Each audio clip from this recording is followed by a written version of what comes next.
جب پہنچے عرفات کے میدان میں، جو حجاج حج کر کے آئے ہیں، عرفات میں ایک مسجد ہے جس کا نام ہے مسجد نمرہ، بہت بڑی مسجد ہے، لیکن مسجد نمرہ کا کچھ حصہ عرفات کے میدان میں داخل ہے اور کچھ حصہ اس کے باہر ہے۔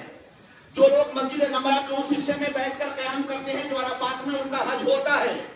اور جو لوگ اس حج کے باہر ہیں ان کا حج ہی نہیں ہوتا، کیونکہ عرفات میں قیام کرنا اسی کا نام حج ہے۔ لا علمی کی بنا پر بہت سے لوگ جب دیکھتے ہیں کہ یہاں تھوڑی سی جگہ خالی ہے، ابھی بورڈ آگے لگے ہوئے، جبکہ ہر طرف سے بورڈ لگا ہے کہ یہ مدخل عرفات ہے، اب اس بورڈ کے آپ اندر انٹری کریں گے تب آپ پہنچیں گے عرفات کے میدان میں۔ اس کے باہر اگر آپ بیٹھتے ہیں، لیکن جو لوگ نہیں جانتے انہیں پتہ ہی نہیں ہوتا، عزیزان گرامی کہتے ہیں چلو یہی تھوڑی جگہ ملتی ہے یہی بیٹھ جائے، وہاں عرفات ہے۔ اگر آپ مثال کے طور پر بیچ کی صف میں بیٹھے وہ عرفات تھا، اور آپ پہلی صف میں بیٹھے یہ عرفات کے باہر ہے، تو یہاں بیٹھنے والے کا حج ہو رہا ہے اور یہاں بیٹھنے والے کا حج نہیں ہو رہا ہے، یعنی کہ جو اس حج کے اندر ہے وہ حاجی ہو گیا، جو اس کے باہر ہے وہ حاجی نہ ہو سکا۔ عزیزان گرامی لیکن وہاں جب پہنچتے ہیں تو حکم یہ ہے کہ عرفات میں جب آپ پہنچ جائیں تو پہنچنے کے بعد نماز ظہر کا جو وقت ہوتا ہے، پہنچ جاتا ہے آدمی، بھائی یہاں پہ فجر کے بعد نکلا 14 کلومیٹر کا سفر ہے، پیدل جائے گا، بس سے جائے گا، جیسے بھی جائے گا تو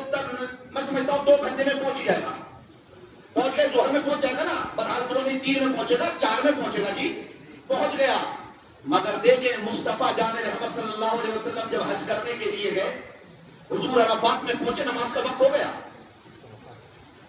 سرکار آرام کرنے لگے، تسبیح مشغول ہو گئے۔ صحابہ نے کہا حضور نماز کا وقت ہو گیا، سرکار نے توجہ نہ فرمائی، حضور نماز کا وقت ہو گیا، سرکار خاموش رہے، حتیٰ کہ عصر کا وقت داخل ہو گیا، نماز کا وقت نکل گیا، عصر کا ہو گیا۔